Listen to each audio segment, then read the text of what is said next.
नमस्कार, स्वागत है आप सभी का डीडी न्यूज़ पर। एक भारत श्रेष्ठ भारत में मैं हूं आपके साथ मनीष बाजपेयी। हमारे पीछे जो ये आप इमारत देख रहे हैं, ये इमारत अपने आप में भारत की एकता, अखंडता और सर्वोच्चता की कहानी कहती है। इस इमारत की आत्मा भारत के संविधान में निहित है और भारत के संविधान को रचने वाले अपने आप में ही भारत की विविधता, उसकी एकता और उसकी अखंडता के परिचायक है। तो आज एक भारत श्रेष्ठ भारत में बात भारत के संविधान की।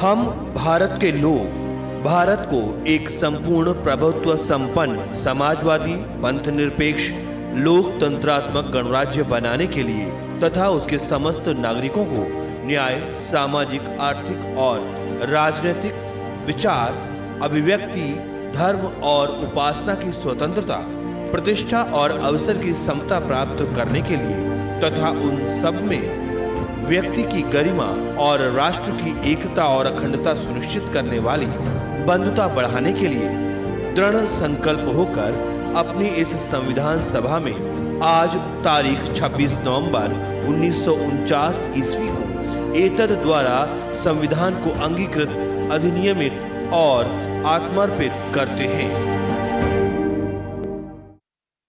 सर्वे भवन्तु सुखिनः, सर्वे सन्तु निरामया, सर्वे भद्राणि पश्यन्तु, मां कश्चित् दुख भाग भवेत्।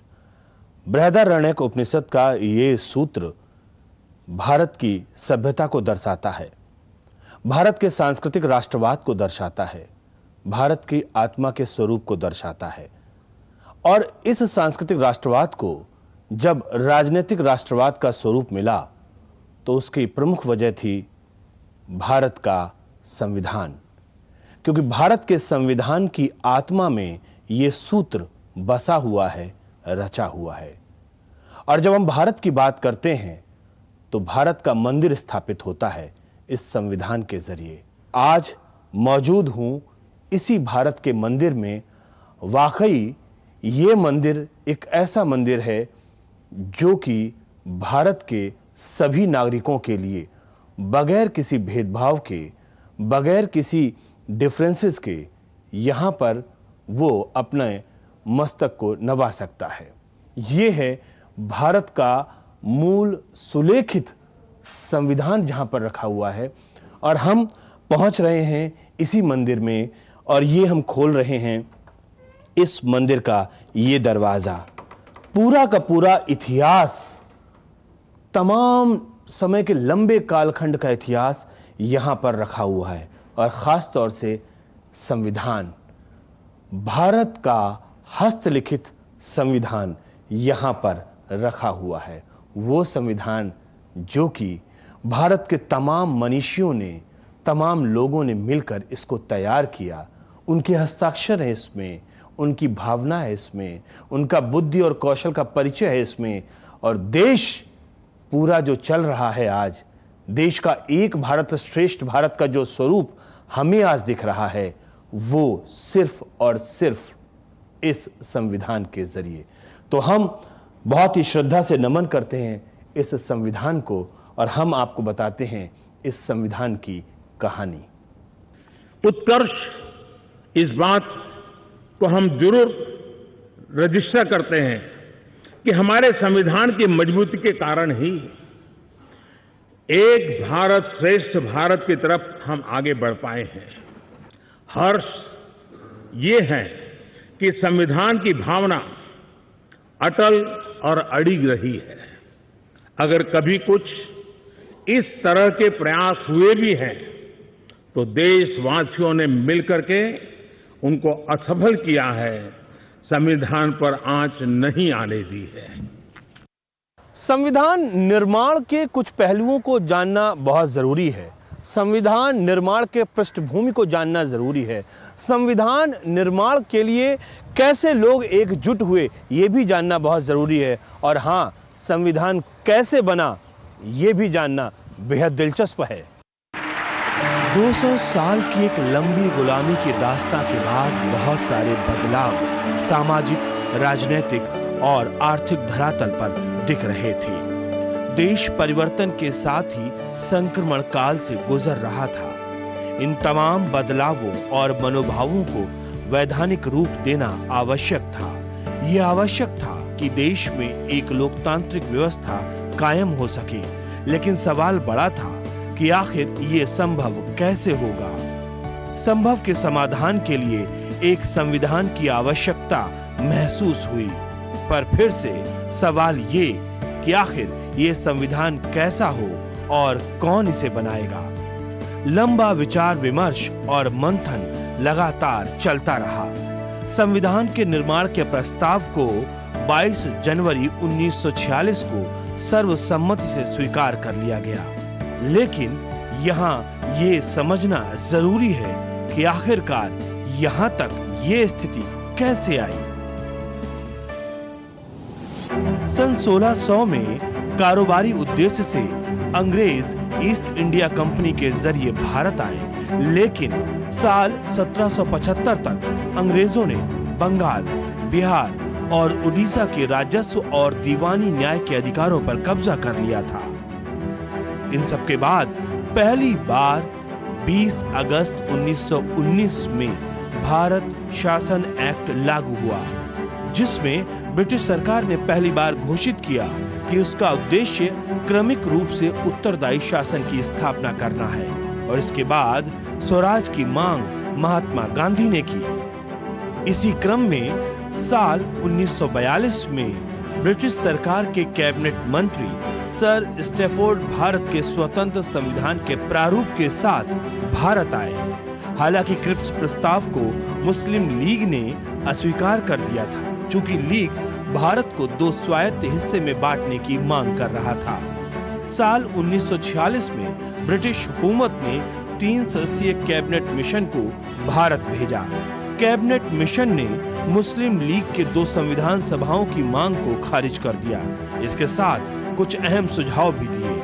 आखिरकार कैबिनेट मिशन योजना के चलते जुलाई से अगस्त 1946 के बीच संविधान सभा की कुल 389 सीटों में से भारत के लिए आवंटित 296 सीटों पर चुनाव हुए। इसमें भारतीय राष्ट्रीय कांग्रेस को 208, मुस्लिम लीग को 73 और छोटे समूह व स्वतंत्र सदस्यों को 15 सीटें मिली। देसी रियायतों के लिए अलग से 93 सीटें आवंटित थी, लेकिन उन्होंने खुद को इस सभा से बाहर रखने का फैसला किया। नवंबर 1946 में संविधान सभा का गठन हुआ, जिसमें महात्मा गांधी को छोड़कर राष्ट्रीय आंदोलन से जुड़े हर बड़ी शख्सियत मौजूद थी। संविधान सभा की पहली बैठक 9 दिसंबर 1946 को हुई। मुस्लिम लीग ने पाकिस्तान की मांग को लेकर बैठक का बहिष्कार किया। पहली बैठक में कुल 211 सदस्यों ने हिस्सा लिया। सभा के सबसे वरिष्ठ सदस्य सच्चिदानंद सिन्हा को सभा का अस्थायी अध्यक्ष चुना गया। बाद में डॉक्टर राजेंद्र प्रसाद सभा के अध्यक्ष निर्वाचित हुए। संविधान सभा ने 2 साल 11 महीने 18 दिन में भारतीय संविधान का निर्माण किया और संविधान सभा के अध्यक्ष डॉक्टर राजेंद्र प्रसाद को 26 नवंबर 1949 को भारत का संविधान सुपुर्द किया गया। डॉक्टर भीमराव अंबेडकर की अध्यक्षता में बनाया गया भारतीय संविधान 395 अनुच्छेदों और 8 अनुसूचियों के साथ दुनिया में सबसे बड़ा लिखित संविधान था, जो और भी विस्तृत हो चुका है। कई सुधार और बदलाव के बाद सभा के 308 सदस्यों ने 24 जनवरी 1950 को संविधान की 2 हस्तलिखित कॉपियों पर हस्ताक्षर किए। इसके 2 दिन बाद संविधान 26 जनवरी को देश भर में लागू हो गया। हिंदी और अंग्रेजी भाषाओं में संविधान की मूल प्रति को प्रेम बिहारी नारायण रायजादा ने लिखा था और भारतीय संविधान के हर पेज को चित्रों से नंदलाल बोस ने सजाया। इसके अलावा इसके प्रस्तावना के पेज को सजाने का काम राम मनोहर सिन्हा ने किया। हमारे साथ आप देख रहे होंगे हमारे पीछे डॉक्टर भीमराव अंबेडकर की प्रतिमा। दरअसल ये महज एक प्रतिमा नहीं है, बल्कि प्रतिमाएं आपको प्रेरणा देती हैं, आपका प्रोत्साहन करती हैं, आपको आशीर्वाद देती हैं। और डॉक्टर भीमराव अंबेडकर का जब हम जिक्र करते हैं तो भारतीय संविधान इन्हीं की देन माना जाता है। जाहिर सी बात है, अथक परिश्रम के बाद में हमें संविधान मिला। एक तरफ जहां हमारे मौलिक अधिकारों का जिक्र हुआ है, तो दूसरी तरफ इस राष्ट्र ने हमसे कुछ मौलिक कर्तव्यों की भी अपेक्षा की है संविधान के माध्यम से। आज के वक्त में ये जानना, ये समझना बहुत ज़रूरी है कि जब समय के इतने लंबे अंतराल में हम लगातार मौलिक अधिकारों की बात करते रहे, पूरी सियासत मौलिक अधिकारों को लेकर होती रही, तमाम धरना, अनशन, प्रदर्शन मौलिक अधिकारों को लेकर होते रहे, लेकिन मौलिक कर्तव्यों के लिए सही मायने में हमने कितना सोचा है, कितना समझा है, कितना जाना है, ये भी अपने आप में एक चिंतन करने वाली बात है। संविधान हर वक्त, हर जगह, हर परिस्थिति में हमारे साथ, हमारी रक्षा में, हमारे अधिकारों के साथ मुस्तैदी से खड़ा है और ये अपेक्षाएं ही मौलिक कर्तव्यों की संज्ञा से विभूषित है। ये हमारे कर्तव्य ही हैं जिनके बारे में भगवान श्री कृष्ण ने भगवत गीता में कहा है कि व्यक्ति को फल की अपेक्षा के बिना अपने कर्तव्यों का निर्वहन करना चाहिए। इस विचार का राजनीतिक स्वरूप हमें गांधी के दर्शन में मिलता है। उनके अनुसार हमारे अधिकारों का सही स्रोत हमारे कर्तव्य होते हैं और यदि हम अपने कर्तव्यों का सही ढंग से निर्वहन करेंगे तो हमें अधिकार मांगने की आवश्यकता नहीं होगी। यही अवधारणा हमें हमारे संविधान में दिखती है और सही मायने में भारतीय संविधान की एक प्रमुख विशेषता यह है कि नागरिकों के अधिकारों और कर्तव्यों को संतुलित करता है। इन मौलिक कर्तव्यों को समझना हमारे लिए बेहद आवश्यक है। पहला मौलिक कर्तव्य संविधान का पालन करना और उसके आदर्शों, संस्थाओं, राष्ट्रध्वज और राष्ट्रगान के प्रति आदर करना है। दूसरा मौलिक कर्तव्य स्वतंत्रता के लिए हमारे राष्ट्रीय संघर्ष को प्रेरित करने वाले महान आदर्शों का पालन करना है। तीसरा मौलिक कर्तव्य देश की एकता और अखंडता के लिए आवश्यक है। देश सुरक्षित है तो हम सुरक्षित हैं, यानी भारत की संप्रभुता, एकता और अखंडता को बनाए रखना और उसकी रक्षा करना। चौथे मौलिक कर्तव्य के रूप में हमारे सामने देश की रक्षा करना और आह्वान किए जाने पर राष्ट्र की सेवा करना शामिल है। ये मौलिक कर्तव्य देश के प्रति हमारे अनन्य प्रेम को दर्शाता है। पांचवें मौलिक कर्तव्य के रूप में भारत के लोगों में समरसता और सभी प्रकार के भेदभाव से परे एक ऐसी भ्रातृत्व भावना का निर्माण करना है जो धर्म, भाषा और प्रदेश के तमाम विभेद से मुक्त हो। प्राकृतिक और पर्यावरणीय संपदाओं का संरक्षण और संवर्धन करना भी हमारे सातवें मौलिक कर्तव्यों में शामिल है और साथ ही प्राणी मात्र पर दया करना भी। आठवें मौलिक कर्तव्य के रूप में देश में मानवतावाद, वैज्ञानिक दृष्टिकोण तथा ज्ञानार्जन एवं सुधार की भावना का विकास करना शामिल है।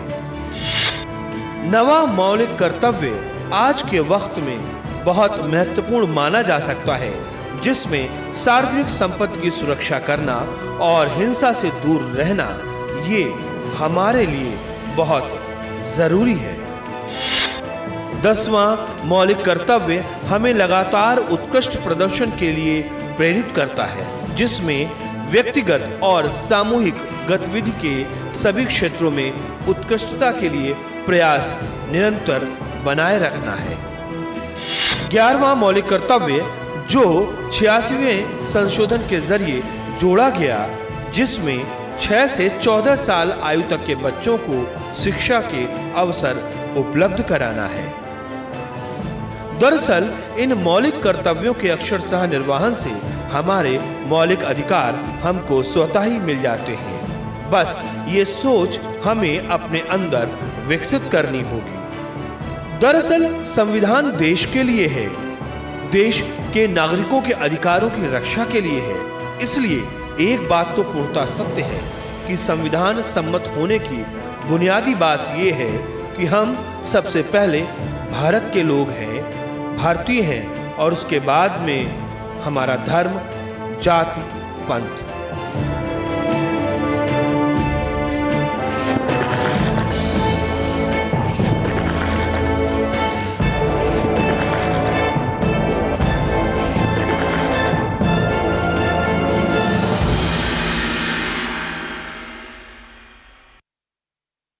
फिलहाल यहाँ पर रुकते हैं एक छोटे से ब्रेक के लिए। ब्रेक के बाद हम आपको बताएंगे, क्योंकि कहानी अभी बाकी है, इसलिए कहीं मत जाइए, आप बने रहिए हमारे साथ। मिलते हैं इस छोटे से ब्रेक के बाद।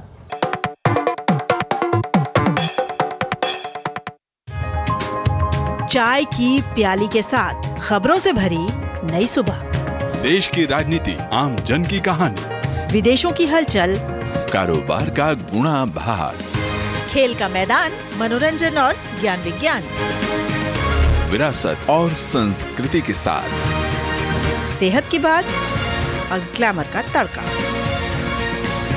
सोमवार से शुक्रवार सुबह 8 से 9 बजे। सुकून से भरा नया सवेरा।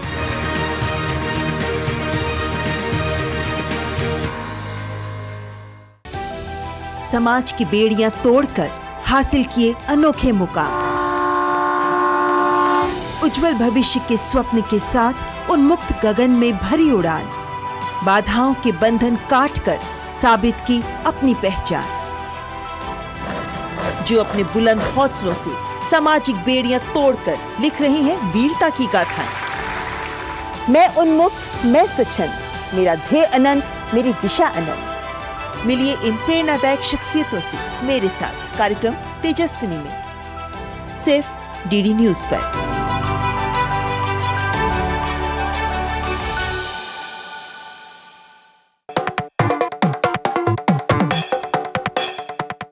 Welcome back. मैं हूं आपके साथ एक भारत श्रेष्ठ भारत में मनीष बाजपेयी। बात हम कर रहे हैं भारत के संविधान की, और वो इसलिए क्योंकि संविधान का निर्माण अपने आप में विविधता में एकता लिए हुए है। संविधान का निर्माण जन जन की आकांक्षाओं का प्रतीक है। संविधान का निर्माण उत्तर से लेकर दक्षिण तक और पूरब से लेकर पश्चिम तक समस्त नागरिकों की आकांक्षाओं की अभिव्यक्ति है, और इसीलिए एक भारत श्रेष्ठ भारत के लिए यह संविधान अपने आप में सर्वोत्कृष्ट है।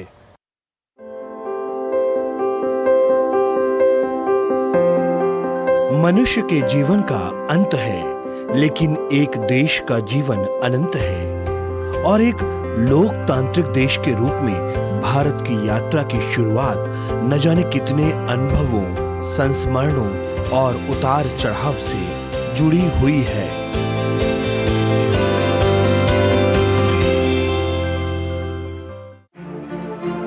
भारत एक गणतंत्र, और उसकी पहली पहचान उसका अपना संविधान। संविधान निर्माण की प्रक्रिया और देश के लोगों के द्वारा उसको अंगीकार किए जाने तक का सफर बहुत रोचक और दिलचस्प है।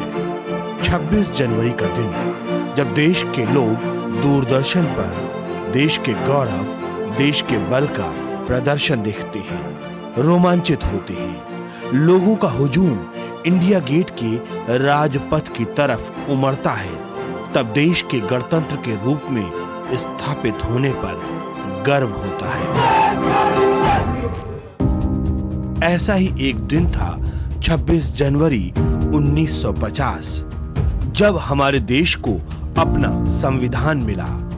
दरअसल जब हमें संविधान निर्माण प्रक्रिया के संस्मरणों से गुजरना होगा, तो समय का वो कालखंड जब देश आजादी की दहलीज पर खड़ा हुआ था, यानी साल 1946 से लेकर 1950 तक का समय याद करना होगा। जब हम भारतीय संविधान का जिक्र कर रहे हैं, उसकी विविधताओं का जिक्र कर रहे हैं, तो जिक्र महाराज शिवाजी का, छत्रपति शिवाजी महाराज का जिक्र अपने आप होता है, क्योंकि मूल संविधान के भाग 15वें में हमें शिवाजी महाराज और गुरु गोविंद सिंह जी के दोनों के चित्र हमें एक साथ दिखते हैं। एक तरफ जहां गुरु गोविंद सिंह जी को हम शौर्यता का प्रतीक मान सकते हैं, तो जब संप्रभु राष्ट्र की हम बात करते हैं तो वहां पर सीधे तौर पर छत्रपति शिवाजी महाराज का नाम सामने आता है। और इस लिहाज से दोनों को एक साथ करके जब हम जोड़ते हैं तो वाकई हमारी विविधता में एकता और उसकी मजबूती और साथ ही साथ उसकी अखंडता की बात सामने आती है। B.R. अम्बेडकर जी की अध्यक्षता में जब ये पूरा संविधान लिखा गया तो ये हाथों से लिखा गया था। तो बाद में ये कहा गया कि इसको कोई सुंदर कैलियोग्राफी से लिख पाए। तो जो प्रेम बिहारी रायजादा थे, बहुत नामी कैलियोग्राफी थी उनकी, तो उन्होंने 1 रुपये की फीस पे या जो मानदेय होता है उस पे उन्होंने ये लिखा। तो पहला पार्ट उन्होंने अंग्रेजी वर्जन लिखा। तो अंग्रेजी वर्जन के लिए ये करीब करीब 45 सेंटीमीटर बाई 58 सेंटीमीटर की पेपर है। ये बटर पेपर जिसको बोलते हैं वो पेपर है। और इसमें उन्होंने सुंदर राइटिंग से 221 पेज की जो B.R. अम्बेडकर जी की जो हाथ से लिखी हुई जो प्रतिलिपि थी उसको इसमें स्थापित किया। अब जब ये लिखी गई पूरी की पूरी प्रेम बिहारी रायजादा जी, तो उनको लगा कि इसके पेज में जो है थोड़ा डिज़ाइन होना चाहिए। तो इसके शुरू से लेकर के लास्ट तक के पेज में जो कोने हैं उसमें आर्ट वर्क किया गया है। और वो क्या है, नंदलाल बोस ने। तो नंदलाल बोस ने उन सब में सुंदर सी कारीगरी करी है। और वो हमारी सभ्यता है हड़प्पा से लेकर के, और जो हमारी जैसे से चीज़ें टाइम बीतता गया और हमारी हिस्ट्री इवॉल्व होती गई, और लास्ट में जो इंडिपेंडेंस डे की जो खूबसूरत यादें हैं उन सबको इन्होंने उन पेज के चारों ओर से डेकोरेट किया। तो कुल मिला के इसका जो वजन है करीब करीब 13 किलोग्राम है। इसके जो पेजेस हैं 221 है, 221 पेजेस हैं इसके अंदर। और जब ये पूरा बन गया तो इसको जो ये जो लेदर है, जो कवर है इसका, ये मोरक्को का स्पेशल लेदर है, उससे इसको कवर अप कर दिया गया। और जो टॉप है इसका, जो आप देख रहे हैं सुंदर गोल्ड की जो बनी हुई है, ये गोल्ड एम्ब्रॉसिंग करी गई। तो जब ये इंग्लिश में पूरा हो गया, ऑब्वियसली हम लोग भारतीय और हिंदी में भी हमको अपना संविधान चाहिए था, तो उसका ट्रांसलेट किया गया और ट्रांसलेट करके हिंदी वर्जन बनाया गया। ना इस हिंदी वर्जन में 252 पेज हो गए, क्योंकि जब इंग्लिश से आप हिंदी में ट्रांसलेट करते तो थोड़ा शब्दों की संख्या ज़्यादा हो जाती है। तो इनको जो है वैद्य साहब ने इसका हिंदी में लिखा, लेकिन नंदलाल बोस ने एग्जैक्टली जैसी कारीगरी इसमें करी है, कलाकृतियाँ करी हैं, मोहनजोदड़ो की सभ्यता से लेकर के और राम, सब कुछ इसके अंदर है। आपकी पूरी जो हमारी सभ्यताएं हैं वो सब के सब इसमें जो है ऐसे ही जैसे इसमें बना दिया। और इसका जो वजन है, चूंकि इसके पेज बढ़ गए, 252 हो गया, तो इसका 1 किलोग्राम वजन भी ज़्यादा हो गया हिंदी का। तो इसका वजन जो है 14 किलोग्राम है। इसकी देखभाल में क्या है कि इसके अंदर जो मॉइस्चर है और जो ऑक्सीजन लेवल है वो बढ़ना नहीं चाहिए। ठीक है, नंबर 1 बात। नंबर 2, जो लाइट है वो लाइट इसके अंदर कम गिरनी चाहिए। और तीसरा, जब मॉइस्चर और ऑक्सीजन इसके अंदर बढ़ नहीं पा रहा है तो बाहर की जो पोल्यूशन है वो भी अंदर नहीं जा पा रही है। तो इसलिए जो है अब ये संविधान जो हमारे सुरक्षित हैं। मनुष्य के जीवन का अंत है, लेकिन देश के जीवन अनंत है। यह संभव है कि समय के कालखंड में ये इमारतें भले ही ना रहें, लेकिन देश लगातार चलता रहेगा, क्योंकि देश की बुनियाद में शामिल है देश का संविधान, भारत का संविधान। और इस संविधान की आत्मा है हम लोग। और ये जाहिर सी बात है कि हम लोगों के जरिए, संविधान के जरिए निर्माण होता रहेगा एक भारत श्रेष्ठ भारत का। तो फिलहाल इस कार्यक्रम में दीजिए मुझे इजाजत। नमस्कार।